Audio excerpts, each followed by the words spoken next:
Yo, yo, yo, yo. What is going on? Howdy doody, folks. Good morning. Shit, we got many things to do, All right, everybody good? Everybody audio. Okay. Look, let's get to work.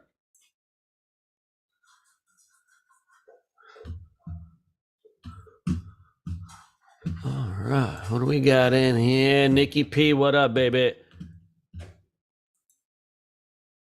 All right, let's fucking do this. Yo, yeah, let's dig into this. We got a little PP poo poo going here with the PPI. I don't know if it don't look like much of a reaction yet. So we'll see how this opens. Let's take a look and see what these readings are, but I don't think they're really anything special. China inflation, PPIs, junk. Yeah, it don't look like much of anything so far. Hey, Nikki P. Cool. All right, well, let's get into this because this is going to be actually a little bit of it might be a little bit of a chop fest. So we're holding at yesterday's lows. Hey, Greg, what's up, baby? We're definitely holding at yesterday's lows. But, dude, this is like the toughest part to be in the market, right? So you're sitting here on, 5 levels of support. You got the 50-day moving average. You got price action, but then you're kind of sandwiched in between all these MAs and different levels of resistance, right? And so, this is like the tricky part. When you start just drawing lines, like, right, you've got some dick fetish, it's gonna, you end up in a weird spot in the markets because you're trading around too much congestion, right? So in essence, like when you're trading, when you have clean plays, right, where there's no supply on top or no demand on bottom or so on and so forth, you have a lot easier time to go through. Right now, the way this is looking, right? So this is hourly chart, this is your daily chart. Right now, you got so much damn congestion. You're dodging landmines all day, right? So it's like you're driving in Chicago, right? It's like Chirac, right? You got just potholes everywhere. And that's where we are right now. Like you just have landmines everywhere. And so what ends up happening is, you kind of freak yourself out of like a million damn plays, or you get chopped up because there's too much going on. So let's just keep an eye. These are kind of I would say baseline levels, but this is also like, dude, when you're just drawing trend lines like this, like it's like a huge guesstimate of bullshit anyways, right? Most of the time people draw a lot of trend lines just to make themselves seem like they know what they're doing, right? Like you ever see these fucking Discord kids? Like they got their charts got like all this shit going on in them. That's most likely like a little bit of a ruse to make it seem like they know what they're doing, right? And trend lines are like very, very similar.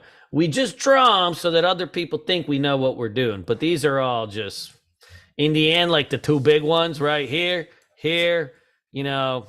everything else is the penis in between us. So let's get to work here. Let's take a look at the SPY.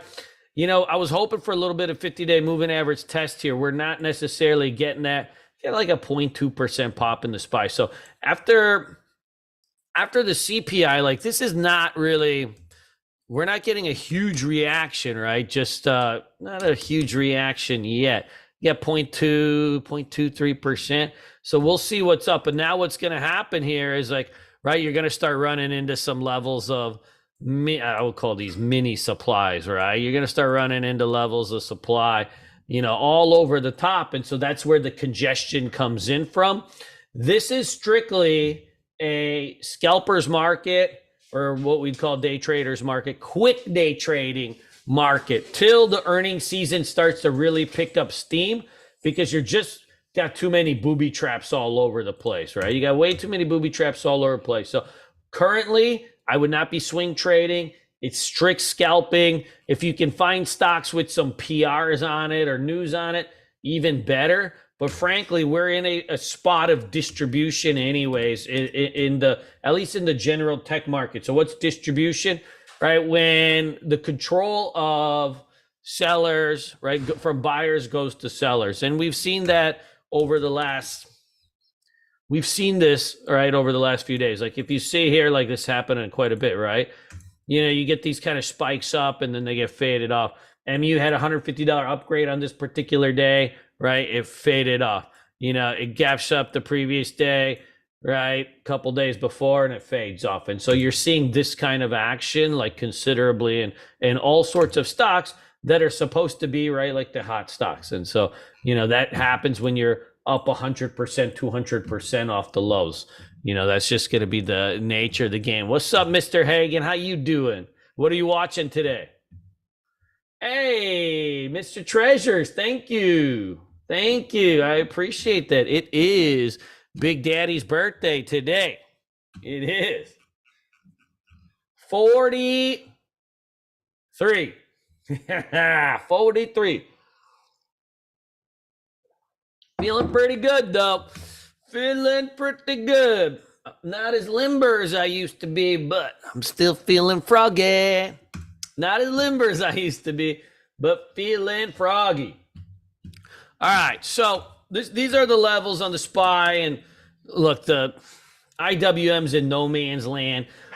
One thing to remember with like things like, say, moving averages or trends or all this kind of stuff, they're only really effective when the market is trending. So like if the market is, you know, if you have a subset of market, like you're looking at some index or something like that, and you're just stuck in like a big range, you know, your moving averages and stuff don't really mean anything because they're like specifically there for an identifier of trends, and they'll only act as support and resistance for the most part, at least reliably in the concept of a trend. Otherwise, they're just like, they're make-believe, right? When they're just going and crisscrossing sideways. So when you look at the IWM, like there's not much to look at, you know, and you got to, you know, we've been faked out by this kind of fake range break so many times. In the end, it's just like kind of like a giant rollover grinder. So you got nothing on the indexes to really report on, minus the fact that, you know, you're just in a state of distribution and all the indices. And so till you start to clear some things out, and maybe that'll happen during earnings season, you know, you'll see some new leaders emerge, possibly. You know, I've been thinking that for the last few earnings seasons. We'll see like what else is going on. If you do like, let's do a 30-day sort on the markets here, and you can see what like the things that are leading the way are also like the least tradable and the worst things to trade, right? Silver mostly moves in gaps. Like it's a hot one. If you're swing trading, right, then this is a nice look. But if you're day trading, there's not much you can do with it because it's a low ATR instrument, and then it moves mostly in gaps. You just don't got the juice on it, right? If you look 30-day sword, gold miners, right? So there's your GDX. There's some good God-fearing Christian range right here. Sup, sugar? What you making? Okay, you getting a little Go-Gurt or yogurt? Okay. You can see here, you're just trending up to 90 EMA. Hey, nice swing trader, not that good of a day trader. You just got 85-cent ATR on this, so you just don't have it, right? DBA, these are the ag companies. Yo, on the other side of things, these farmers are rich. Like my wife, you want to show your face? She's a farmer's daughter. Say something, baby. She a farmer's daughter. Great Depression farmer's daughter. Now she's spending her days in Destin, Florida, knocked up by an Indian man. Her ancestors must be rolling over in their graves. It's really the talk of the town. It's the talk of Marshall, Missouri. I'll tell you what. Hey, you know that Miranda? She's having a baby with a colored man. Yeah. He's an Indian. No. I think like not the bows and arrows Indians, but the other ones, those ones that are like the sneaky ones, the ones that are like really good at the mathematics. This guy, they say he can count up to 100. They can count up all the way to 100. That's right, baby. All right, so back into a DBA. Now, look, so this is energy. This is actually probably still playable here. This is really the cause of inflation over here, right? So you've got a big breakout. I believe this is getting close to all-time highs here on the XLE. There might be something to look into. If you look here, this is ERX. This is a 3X ETF for energy. So you got like a little flag pattern here. Once again, nothing sexy. So like this is a 3X ETF. It moves 2% a day. Like not necessarily some hot day trader, that you can do on this. This is more of a, right, just a trender grinder. And you got oil up 10%. So this is the tour de jour of what we're working with. Hot markets mean hot markets where you put on risk, hot markets where you hold overnight, where you use margin, these kind of things are when tech, biotech, these kind of things are going, right? China's, these kind of things. When your market leaders are silver, gold, the price of oil, then, right, this is like going to be typically a little bit more of a hands-off market, unless you're into these particular names. So just kind of keep that into the mind. And you can see on the other side of things, right? There's nothing good. These IWM, micro caps, right? Retail. It's just a big poo-poo platter of despair for the most part. So we got nothing going on this end. Let's take a look, see if we got any news plays. We got some banks coming in. That's pretty much, it. As you guys know, and I might be just a little bit old and too cantankerous, but banks suck to trade. And fuck banks, right? But they do stink to trade for the most part. Banks, retail, gold, kind of the three horsemen of, you feel dirty afterwards. All right, so let's get into this. RLYB, hey, this 21 million shares, pretty awesome name. Rally Bio Holdings, you can't argue with that. Remonted 200-day moving average, you got pretty, this thing used to be $25. If you're trading into these kind of like turds, then, hey, if I was 16 years younger, I'd be all knee deep in this thing, probably from 6 a.m. Not my thing now. Dude, there's nothing more stressful than trading these fucking things. It looks tradable, but not my thing. Hold on here. I'm getting these creams on. Oh, man. Now we're into it, baby. Now we're into it. I got to keep moisturized. Hold on. All right. For America, baby. ELYM. This is another one. You got a huge base on this one. 21 million share float. Dude, this is a $70 million company, right? So it's going to be, look at the way it trades before today. Like you can get yourself into these. These are one of the ones. It's always better to be first than last, right? So you just got to be a little bit careful when you trade these. They are working. I will say this, that the last few months, the micro caps, small caps, even though the IWM specifically is not going, the like ultra low float, under $100 million kind of names, they've been working. And you can yourself trade these if you got the fingers that are fast enough. Yeah, if you got fingers fast enough, you can trade these. Now, if you got fingers that are big, thick ones like a blacksmith, I would stay away from these because you just ain't going to move fast enough. But if you got nice, slippery, slender fingers, damn, like you could trade these micro caps and really make some money. I knew a kid back in high school, man. We used to call him Slender Finger Pete, man. And he just had like these long, illustrious fingers, right? And I think he played like the tuba or the flute or something. Probably a lot of skin flute too. But boy, like, that guy, old Pete, he could trade these micro caps if he's still around. You know, if he's watching, if he's still around, like, yo, I hope you did something with your life and you got yourself into this micro cap game and use the dexterity of your fingers properly. But otherwise, not for us. So remember, finger width and finger length is very, very important. It's like shoe size, right? It says a lot. Alpine, damn, this got bought out, huh? I actually had this on the watch list a couple days ago. Fuckers. Junk, oh. It's a 1 to 20 reverse split. Hey, if you like these little guys, go for it. I'm a big guy. Cattle, junk. Hey, DXYZ pulled back to the 9 EMA. Most likely, you're getting a dead cat bounce to kind of probably back and fill this area. This is a tricky little bastard to trade. It's hot. If you don't mind a little bit of stress, like this is going to have some range on it today. Once again, not for me. I got baby due in 1 month, and I frankly am just like a shitty person when I lose money trading. So, for the sake of the peace of my household, I shall stay away from this today. Because it's you know, back in the day, you lose money.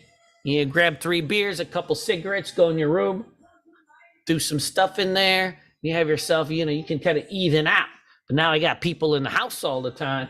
You know, my old coping skills for losing big no longer can I do, right? So now I got to change. And so I can't change. I can't trade this stuff. This HYMC, not bad. This is like one of those trades. It's too thin to really kind of come in with the guts on and try to short. I leave that shit alone. Fro. All right, so this is a little bit of a shipper. You know, if you don't mind this kind of type of stock, it's a low ATR stock. It only moves 60 cents a day. Pass.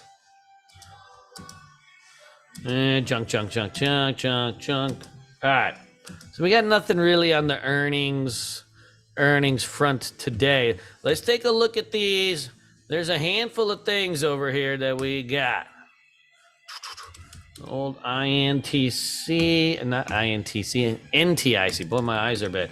STZ, this is Constellation Brands. These guys got earnings out. Not really much reaction to it just yet. It's a thin bastard too. Look, when these stocks are $200 and they only trade like a couple million shares, it's going to have a big spread. I usually leave these alone. Lovesac. Now this, like, you know, is also very liquid, right? So it does just a handful of volumes every day. It's got 100,000 up in the keister right now. Thanks, Samka. Appreciate it. I love you guys. Hey, Tobias, where you been, brother? So this one's got a breakdown. You got earnings out on this. Anybody ever been on the Lovesac's website? So these guys have like the bean bags, and they're like goddamn $1,000. Dude, imagine what a flex of life. Like you got $1,000 beanbag in your house. Some of them are like $1,500. They even fit 2 people on them. Hence the Lovesac part. Dude, there's I think there's 3 giant flexes in the world that you really should be aware of. Like, you know, a lot of people are into the Rolexes and Porsches, and you know, I've dabbled in those dark magics in my life. But like really, like the true flexes is like, do you walk through the day? Like, do you go to the gym or the bar with no case on your iPhone? That's baller right there. Do you buy actual things from Williams and Sonoma? You buying things at Williams and Sonoma? Flex number 2. And last one is in like your playroom. Like, do you got a Lovesac going? A $1,500 beanbag? There. If you got a Lovesac going and you got no case on your iPhone, no matter what your mom tells you, your dad tells you, what anybody tells you, you made it in life. Now, I don't know if this is going to have enough liquidity for us. It's only got 100,000 shares. I add it for now, just, because it's nice to short these companies that just treat us like we're stupid. But I don't know if it's got anything. We come back to it. Maybe it might get some liquidity in it. Fastenal. Now, this has got earnings out too, so you dump it off over here. This actually does have enough liquidity. It usually will trade a handful of million shares a day. Yeah, you can see this one's got a little bit of a rollover. It's not a sexy name, right? It's an industrial name, but you're kind of cracking under this 50-day moving average. It's got enough range in the pre-market. You would like it to have some more liquidity, but it is just one of those ones. It is just one of those ones that usually it'll pick up the steam once the market actually opens.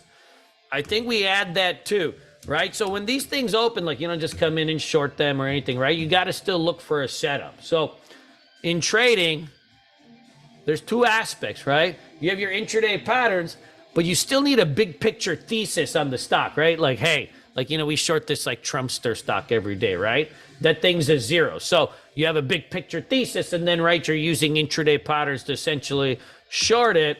You still need to wait for this. First, I need to see like probably a few 100,000 shares fire off at the open. But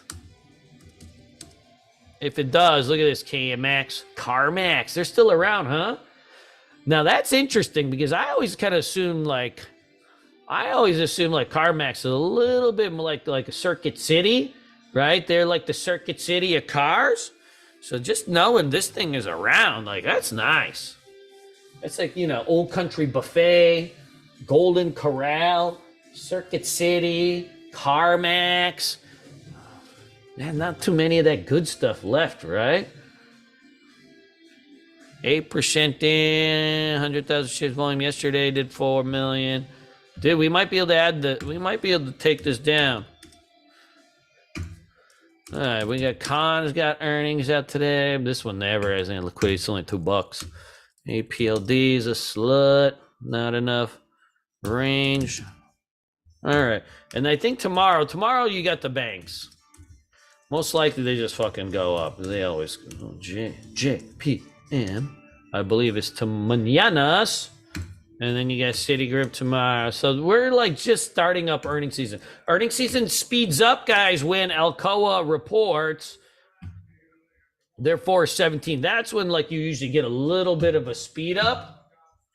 Dun, dun, dun, dun, dun, dun, dun, dun. Yeah, you know what? Actually, you put out something that said the earthquake might impact some of their stuff going on. But it doesn't look like it's still like it's in a nice little formation over here. Now, guys, let's go back to the QQQs here because we are still grinding up. And so we're getting this kind of, hopefully we don't get a big gap in grind day. So we are clearing out the first levels of resistance, which was yesterday's range. Now we're starting to fill out this gap here, right? So now as we're filling out this gap, let me just get rid of all this shit here. Now that we're filling out this gap, right, we're coming into a little bit more supply into these MA. So this is going to be like where things get very, very tricky. In the last month, anytime you've gapped up or down and you're getting close to that 1% level, it's been a sausage party the rest of the day. What I mean by sausage parties, it's just a chop fest. When things look long, they become shorts. When they look short, they become longs.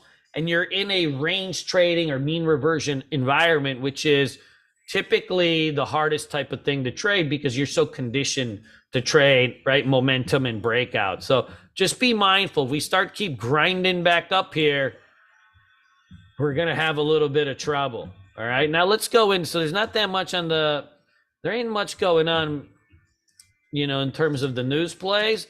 These are kind of all B-level setups here. China. We'll come back to some of these. Junk. All right, so let's get into our regular old watch list. Let's first start with the big boys, and then we'll come back through, right? So you got some action in Microsoft today. Now this is like out of all the probably larger names. this one acts the best, right? This one acts the best. So you got also Morgan Stanley maintains overweight on Microsoft, raises price target to 520. That's not bad, right? So you still got about $100 on this thing. So you're kind of peeking through. It's a 15-minute chart. You're starting to test out some levels, right? And this is your hourly chart, and then even your weekly chart. So when you talk about time frame alignment, there's only a handful of names that actually have aligned on all time frames. So this is one of them. Now there's a catch-22 of this, is that this stock has not been acting very well on. It has not been acting very well on strength. So we've had a lot of breakouts fade, a lot of spikes fade. It was just a couple days ago, that it looked like it was going to bust loose, and then it got dumped all the way, and then it came back, and you were getting all this kind of action on it. Now it is a little bit tighter. You got the 9 EMA just kind of pushing right up under it. So it's got a good look to it. If we set up, this is probably something that we want to keep. Microsoft is obviously super expensive and a little bit slow, so you got to trade options on this one, but the options move pretty good. You can catch the rippers on these, especially today's Thursday. They'll be pretty cheap. You may want to go the week out after that, but that's got a good look to it. Now, NVIDIA had relative strength yesterday, meaning if you look, the market gapped down pretty big, right? Market gapped down pretty big yesterday. We were down 1.5% at the open, or give or take. And you saw old NVIDIA bust loose its gap pretty quickly right off the bat. So you had relative strength even as the market gapped down and was getting shredded, right? NVIDIA was held up in reverse. So I think we want to keep both of those. We want to keep both of those on the watch list. Apple's in no man's land. It's kind of just drifting. It's drifting into this breakdown spot. But remember, in a distribution market, it's opposite day. So you have a breakdown spot there, but they don't follow through either, because you're just into this chop fest, right? So oftentimes when you get this kind of thing, that's your classic bear flag or flat bottom breakdown. But what often is happening in this type of choppy market, you undercut it and then you rip back. And so that's a tricky type of trade for me. So I usually leave that alone. Amazon is still holding up over here. They've got a PR out too. Let's see over here. Hold on, I saw something on it. Yeah, this is Andy Jassy says company remains committed to cost cutting, investment in AI. I don't know if that's anything. Junk. Yeah,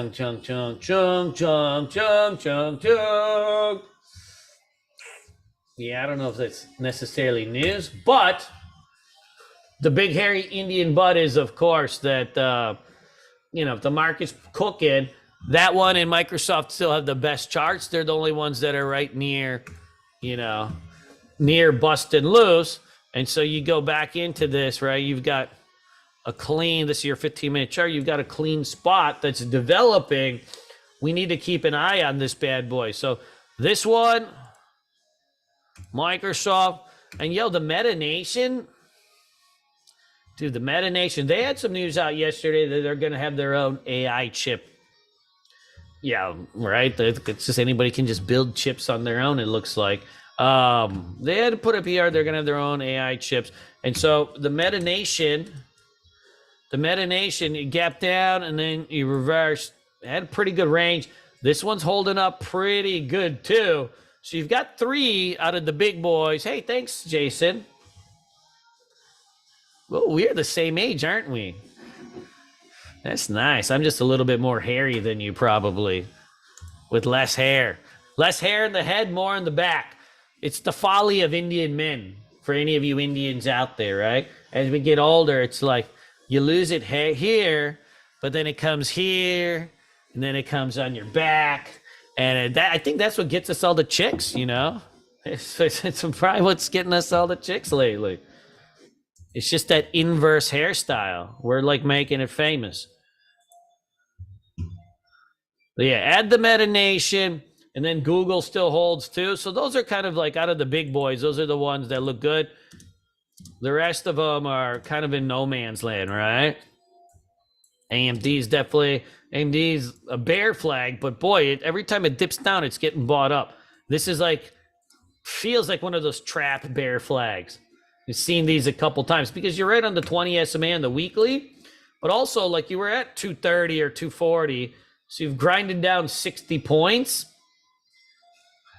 It might be one of those, might be a little bit of a trappy McGee unless the market actually dumps off too. Avram, how you doing, brother? I appreciate you. Hey, send me over that business plan when you get a chance. It's done, right? Cool. All right, Netflix is junk, and then yeah, Tesla's in no man's land too. I know Tesla's everybody's favorite, but this is like, to me, this is probably a leave alone. You know, we faded this for a hot second yesterday for like a point. It's in no man's land too. So till it starts to clear out some of this, you just got to leave it alone.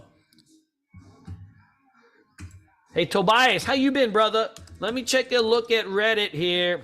So Reddit's a bleeder. The thing with Reddit is it's down, 6 out of 7 days, and it is getting it's getting a little bit short-term oversold. So what ends up happening on something like this, like you have like a 6 stochastics on it. If you short it low, it'll just kind of grind you out. You got to let it like kind of have like these kind of bigger pops, and you can take it down. But like you can't chase it down. When you get oversold, you just can't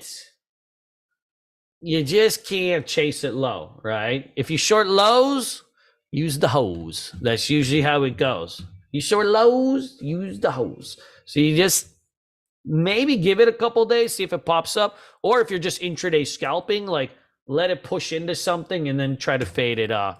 You know, it's like same thing with the Trumpster stock, right?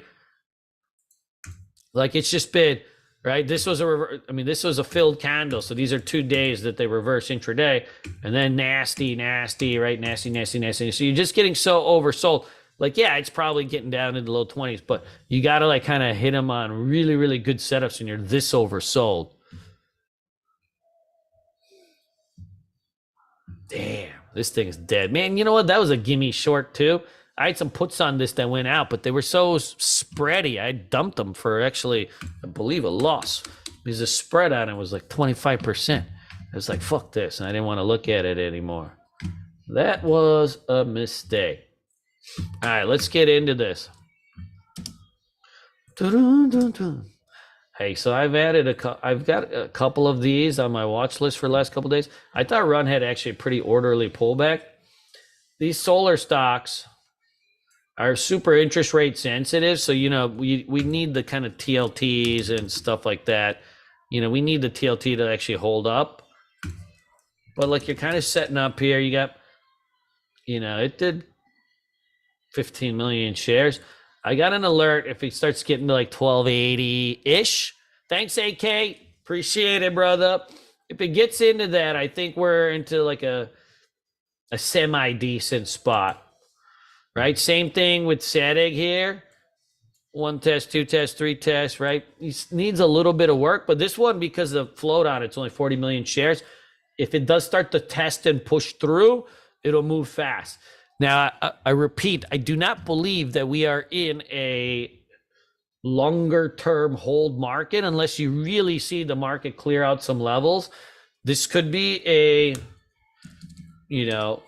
this could take weeks or even longer to materialize. Like if you think about it, like let's say the market entered distribution or range cycle in March 1st, we're at April 11th. It's been 6 weeks, give or take. These things can take time. If you look at, think about like last summer is like your clue. So if you're looking at like last summer, for example, you had this huge run in January off the lows. You go from 260 to 390s. That's a pretty big move, right? In percentage terms. Then you come into July and it's just a chop fest. And then, August, you're actually kind of getting shredded to the downside, but then you have this big squeeze and it looks like the market's healed a little bit. Everybody's trying to break it out, right? And then September, you get mini shredded. And then boom, October, you start to bounce a little bit. And you're like, oh, maybe these things are healing. And then end of October, like you're getting your nuts cut off here. This is, 10% plus right, type of move, and you think the world is ending, and then, right, poof, like you start coming out. And so this from July to November is a lot of months, right? That's your summer and part of your fall. Does that happen now? No, it doesn't necessarily mean anything. But the point is that you can just digest for long periods of time. Same thing when we had the bear market 2022. Look how long the chop fest was, right near the lows. You were really at the same spot from June, to January, right? So you had 6 months of, kind of a little bit of just a clusterfuck. And that's normal for markets. Like, in any given year, 2023, 2022, 2024, you only have like serious trends for a handful of months. The rest of the year, you're going down or you're going sideways. Like, you don't always have a clear trend. That's 2, 3, 4 months if you're lucky out of any given year. The rest of it is chops where you're just waiting and biding your time and you're in a scalpers or day trade market. So just got to be mindful. We're into this. I'm currently at half size. So I've lowered my risk to, half of what it normally would be per trade. And then even then, like if it's midday, like, when I'm calling out plays in the chat room, I'm like half size. So it's half of a half. So you just got to be just a little bit mindful of it. So we're still holding up here. Let's go see what's going on. I think we stick with the Google, Microsoft. Taiwan Semiconductor had earnings out yesterday. There's a spot here at 48 that's been testing. Earnings were semi-decent, but it is holding up here. These guys are, right, the main factory of people that are actually making chips.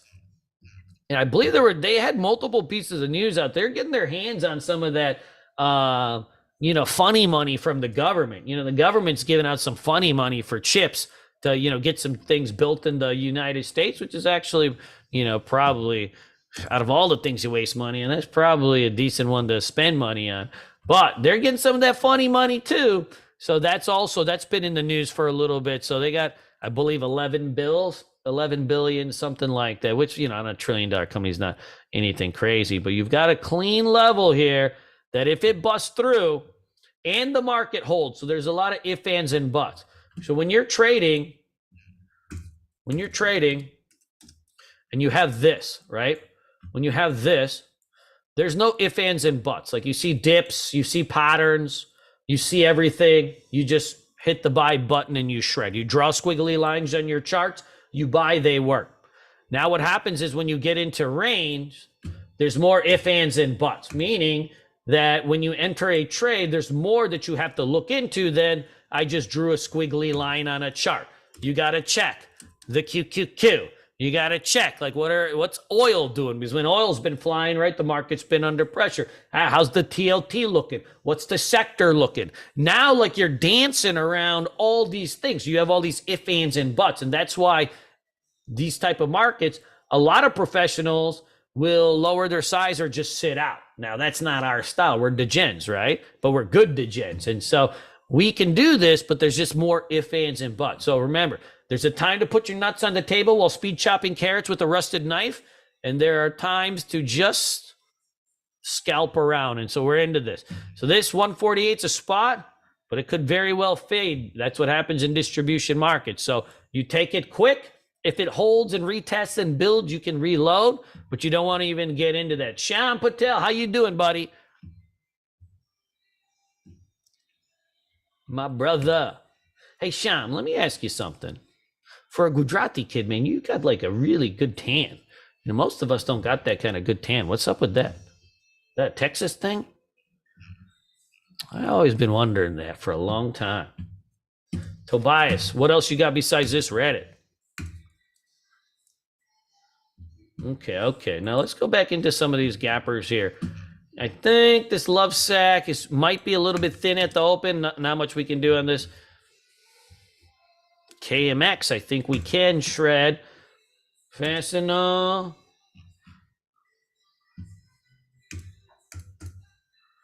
Chunk. Yeah, you can add Airy. You can do E and PH. I would only hit these if they clear, though. These are Sean, baby. These are like the endless disappointments, right? They're like the endless. I mean, I've been trying some of these things for quite some time. Yeah, so I would stick with the ones that have a little bit of liquidity. You can pick any of them, but make sure you watch them as a group and then watch TLT. Make sure, the interest rates aren't getting smoked to the upside. Then you can pull the trigger. There's a lot that you got to dance around a lot more things than you would before. That's why range trading stinks. Like all these stocks are in range, right? Not easy to trade. What's easy to trade is when they do this, right? When they do this, that's really where you want to have some fun with it.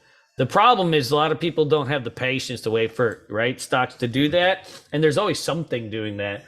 But that's the issue. This is easy to trade. This requires a lot more dancing. Could be a juke today. I'm not really sure yet. All right, cool, man. Let's go do what we do, baby. Thank you, Mint. The Mint. All right, let's roll, baby. Let's roll. Let's have some fun. I love you guys. Peace.